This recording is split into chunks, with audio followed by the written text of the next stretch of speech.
Bonjour tout le monde, bonsoir tout le monde pour ceux qui écoutent le cours le soir. Nous sommes la veille de Parashat Bamidbar, le nouveau livre de la Torah, le quatrième livre, Parashat Bamidbar. Nous sommes la veille de Rosh Chodesh Sivan. C'est aujourd'hui, on a l'habitude de faire la tefila du Shla Kadosh. Et nous sommes à la veille de l'ouverture des synagogues, que ce soit en Israël ou en France, où des autorités ont permis, vont permettre, sont en train de permettre la réouverture des Beth Knesset à travers Israël et la France. Et je voulais partager une petite réflexion à la lumière de la paracha et donner après une directive que le Raphaël Kanevski a demandé de diffuser pour la réouverture des Beth Knesset. Alors dans le Sefer, on va commencer par la paracha, et puis on va essayer de faire un lien avec ce qui se passe dans l'actualité de notre vie, l'actualité de cette semaine, l'actualité de Covid-19.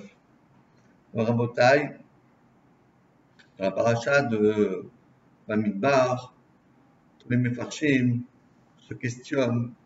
A priori, cette paracha, elle est superflue. Pourquoi?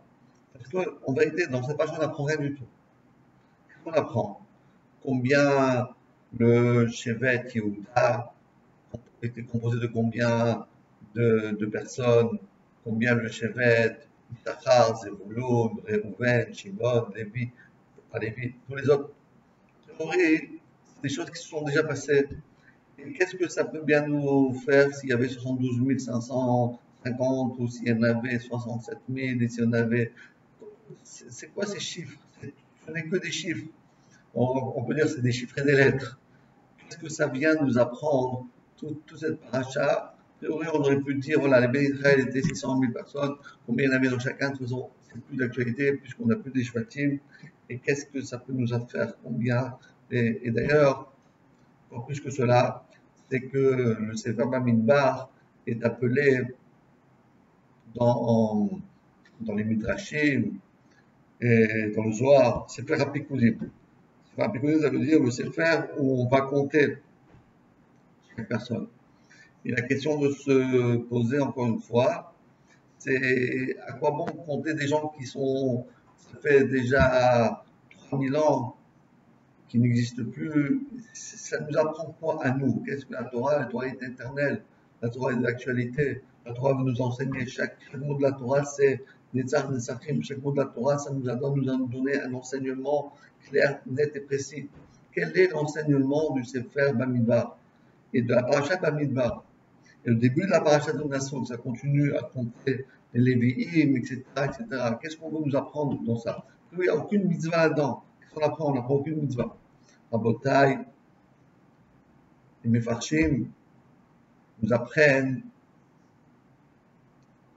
que Hachem, dans cette paracha, nous donne une des grandes leçons de l'humanité, une des plus grandes, on va dire, quelque chose de grandiose, une idée grandiose que Hachem nous dévoile à travers la paracha de Bamidbar et du Sefer Bamidbar. Vous savez tous qu'il y a ce qu'on appelle la quantité et la qualité.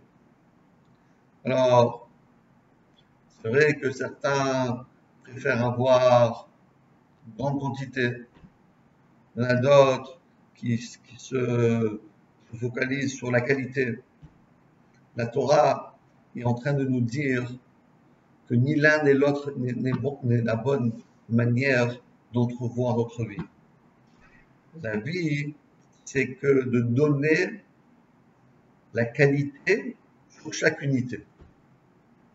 C'est ça la vraie dimension d'un juif. C'est-à-dire que on peut avoir deux visions. Première vision, c'est une vision globale. Deuxième vision, c'est une vision qui est pratique, qui est sur chaque individu, chaque chose.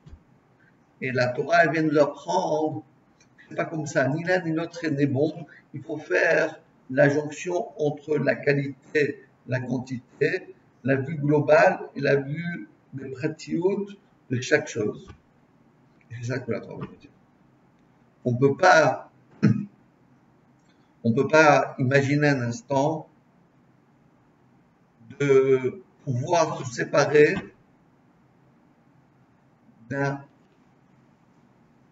d'une personne. On ne peut pas se séparer de quelque chose qui nous appartient. Sadikim, Chaviv Alehem, Mamona Notam Migoufan. Pourquoi les Sadikim, ils donnent une importance pour chaque objet qu'ils possèdent. C'est pas parce qu'ils sont des personnes avares, pas du tout. Les Sadikim, ils sont très généreux. Mais pourquoi? Parce que si Hachem a donné cette chose-là à ce juif, à cette personne, à ce sadique, c'est qu'il y a quelque chose qui a un rôle, qui a une leçon, qui a un lien entre la personne et son objet. Mais de la même manière que tout le monde comprend que dans une famille, chaque personne est importante. Le papa, la maman, les enfants, le grand-père, la grand-mère, les tantes, les tontons, les cousins, les cousines, les nièces, les neveux, etc., etc. Si on doit comprendre que nous, on fait partie d'une très grande famille. Et chaque personne a une importance. Et chaque individu a un rôle à jouer. Il a un rôle à jouer par rapport à lui-même, mais il a un rôle à jouer par rapport aux autres. C'est ça que la Torah va nous apprendre. La Torah compte les béné Israël.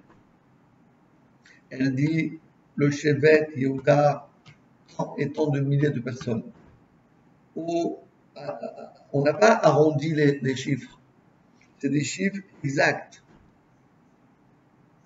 Savoir que chaque individu a formé un Shevet.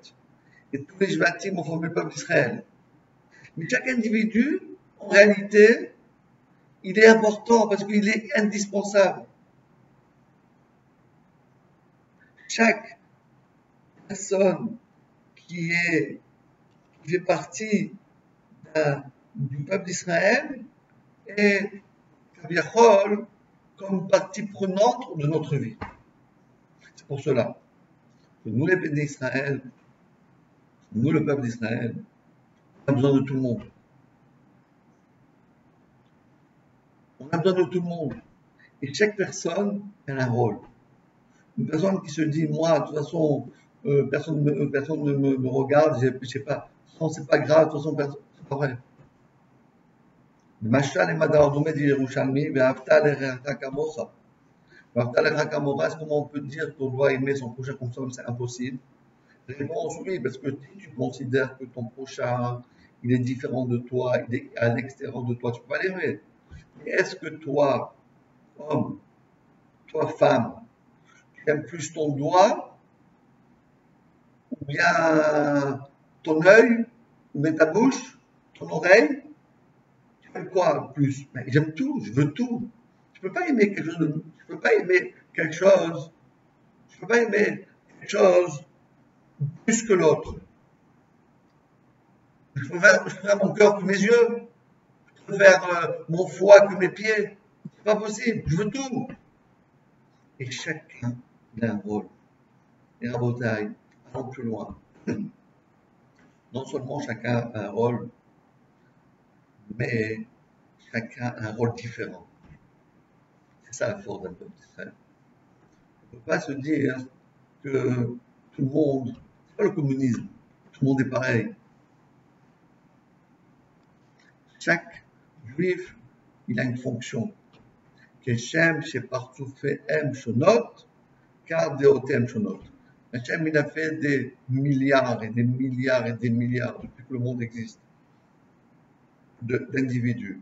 Et il n'y a pas encore deux personnes qui sont identiques. Regardez voir, vous prenez votre doigt, vous le posez, vous allez voir que ces petits traits-là, il y a des milliards, il n'y a personne qui a les mêmes. Pourquoi? Parce que chacun, il a des traits de sa vie.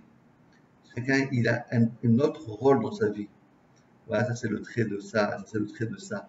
Chacun a un autre rôle. Et nous, dans notre vie de juif, on doit savoir se épouser. Vous savez c'est quoi épouser? En français, ça veut dire quoi épouser? Prendre forme. Épouser la forme. Ça, le mariage, c'est de se scinder avec sa femme, avec son mari. Et c'est ça, épouser. Mais erastirli le olam. Hachem dit, je vais t'épouser, le peuple d'Israël, le olam. Parce que le peuple d'Israël, il fait une partie prenante d'Hachem Midbarach. La parashat Bamidbar, elle vient nous apprendre une grande leçon. On a passé maintenant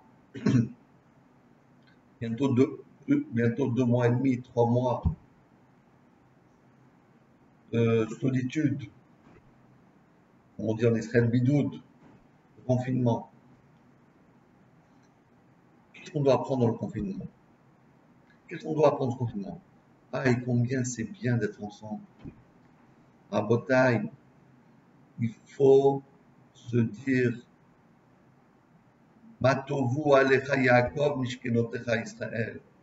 Je veux dire, combien c'est beau d'être ensemble dans le même Beth Midrash, dans le même Beth Knesset, ensemble, partager des studios de Gemara, une fila avec tout son cœur, toute son âme, avec tout son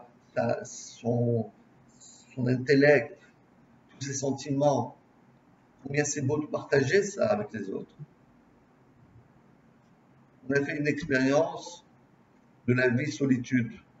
Vous savez, la solitude, c'est quelque chose de très difficile à vivre. Hachem, il nous a ouvert les portes. De la même manière qu'il a fermé le Beth Knesset, aujourd'hui, on est en train de l'ouvrir. Évidemment, il faut le faire avec très attention. Les personnes qui sont en danger, face de shalom, qui ont une santé un peu légère, shalom de revenir au Beth Knesset. Il y a des gens qui sont gardés 2 mètres, chacun 2 mètres, de mettre des masques, de faire de l'alcool-gel, de ne pas se donner la main, ne pas s'approcher l'un de l'autre, etc. En tout cas, Hachem, il a rouvert la clé de Beth Knesset. Pourquoi? Parce que Hachem veut recréer la parashat Bamidbar. Il veut recréer le clan d'Israël. Parce que lorsqu'on est en solitude, on aime la société. Lorsqu'on était trop en société, on avait perdu l'amour du prochain. La société, d'un côté, elle est là pour effacer les individus. Parce qu'une société, c'est tout le monde, il n'y a pas d'individus. Mais les individus, c'est eux qui font la société. Il ne faut pas fondre dans la société. Il faut laisser la place dans cette crise-là, dans ce Beth Knesset, dans ce Beth Midrash, pour chacun à sa place, chacun a le droit de parler. Et c'est exactement ce que dit le Midrash. Le Midrash dit dans Parashat Bamidbar, pourquoi on a partagé comme ça le Machane Israël, trois ici, Moshe Rabbeinu au milieu, la Shrina au milieu, c'est quoi tout ça? Parce que les bénis Israël, ils ont vu dans le ciel. Lorsqu'il y avait Matan Torah, Hachem il a ouvert les cieux. Et qu'est-ce qu'on a? Ils ont vu les Malachim Sharet. Ils étaient positionnés autour du trône céleste de cette manière. Alors, il t'avoue, le bénis Israël dit, moi aussi je veux être comparé, moi aussi j'ai envie d'être pareil que les Malachim Sharet. Hachem a dit, voilà, vous allez vous positionner comme vous avez vu dans le ciel. Et qu'est-ce qu'il y avait dans le ciel, Rabotai? Écoutez bien ce qu'il y avait dans le ciel. Il y avait le Mizrach, le Mara, le Darom et le Tzafon. Il y avait l'Est, l'Ouest, le Sud et le Nord. Chacun avait sa place. Toi, imaginez que celui qui était à l'Est, surtout à l'Ouest, celui qui était au nord se trouve au sud, etc., etc. Pourquoi? Parce que c'est ça la force, c'est ça notre force, c'est de développer nos propres qualités, sans vouloir copier, sans vouloir, on va dire, l'autarmode, avoir d'envier les autres. Lui, il a ça, et pourquoi moi j'ai pas ça et ça. Non, chacun a sa place. Bon, t'apprends le Mekalel. Pourquoi au-dessus d'un Mekalel? Pourquoi le Mekalel, celui qui a maudit, qu'est-ce qu'il y avait? Parce qu'il n'y avait pas de place. Parce qu'il n'a pas trouvé sa place. Quelqu'un qui n'a pas sa place, alors il envie les autres. Celui qui a sa place, celui qui comprend que sa place est ici et pas là-bas, il a tout compris. Il est heureux. Il vit d'une manière sereine. Et c'est que lorsque chacun il a sa place, Rouben ici, Yehuda ici, etc., etc. Donc chacun il a sa place. C'est ça qui va donner la Shrina.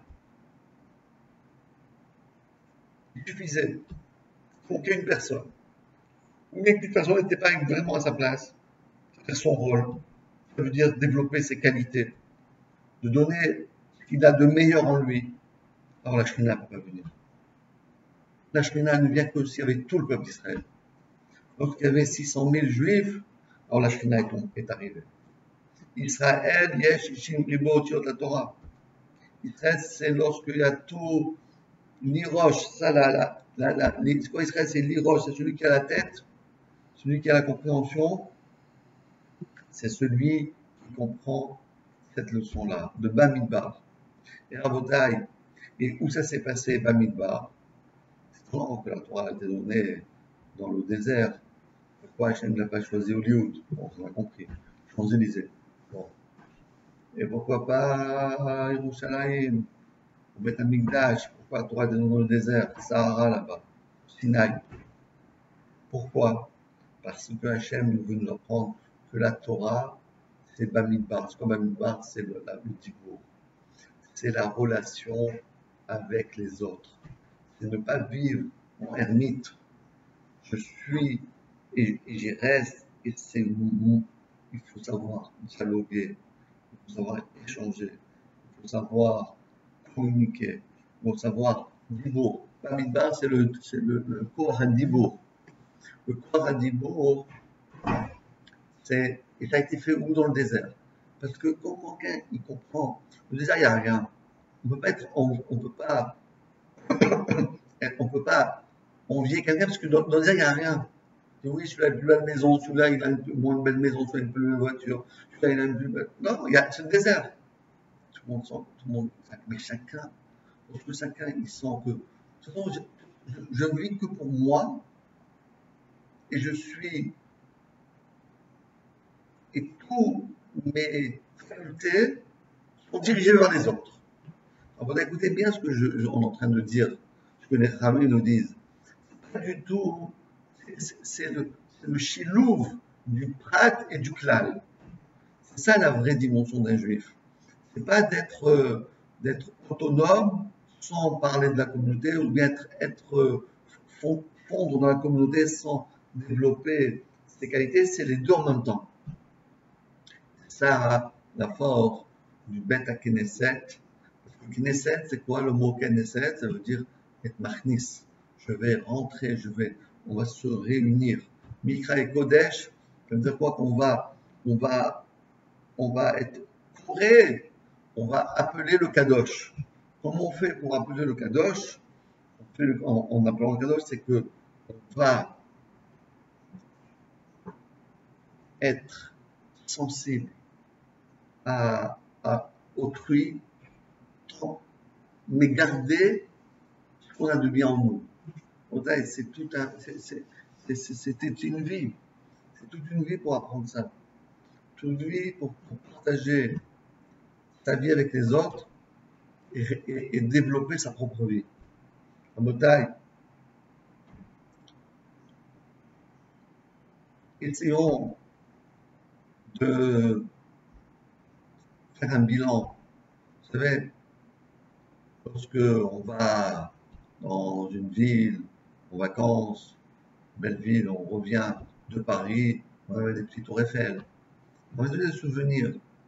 Lorsqu'on va à New York, on amène ça. Chaque ville a des petits souvenirs. Maintenant, il y a une période qui s'appelait le Covid-19, Corona. On va amener un petit souvenir un petit souvenir, un souvenir dur, mais il faut, si Hachem nous a donné ça, c'est qu'on doit apprendre, on ne doit pas oublier tout ça. On a lu dans la paracha de Béat Roquetaï, Im Tefro, Imi Bekeri, Afani, Ela Rimachem, Mechamat Keri. Il ne faut pas dire que c'est un micré. Donc, qu'est-ce qu'on va tirer? On va prendre un petit souvenir. On va être mitrazek, on va devenir fort. On ne va pas prendre de shalom. Qu'est-ce qu'on doit se souvenir à votre âge? On va se souvenir que c'est tellement dur, la solitude. Aujourd'hui, mon cœur va être ouvert vers les autres. Ça suffit, je vais casser les murailles dans mon esprit. Celui-là, non, celui-là, oui, celui-là, comme ça, celui-là est différent, celui-là, il est pour, celui-là, il est contre. Je dois aplanir tout ça. Aujourd'hui, notre cœur doit être beaucoup plus large. Il doit être le Knesset, Knesset Israël, Machnis, Mikraek, on va appeler le Kodesh, allez bien, on va étudier ensemble, on va prier ensemble, on va être ensemble. Évidemment, je parle ensemble, évidemment en gardant les distances, etc., tout ce qu'il faut faire d'après la loi et d'après les médecins et d'après les Gdolei Israël nous ont dit. Ça c'est sûr, mais c'est ça qu'on doit faire. Dans la bataille, Raphaël Kenes qui vient et nous dit, ça, cette relation qu'on est en train de développer, le klal et le prat, pour le klal et le prat,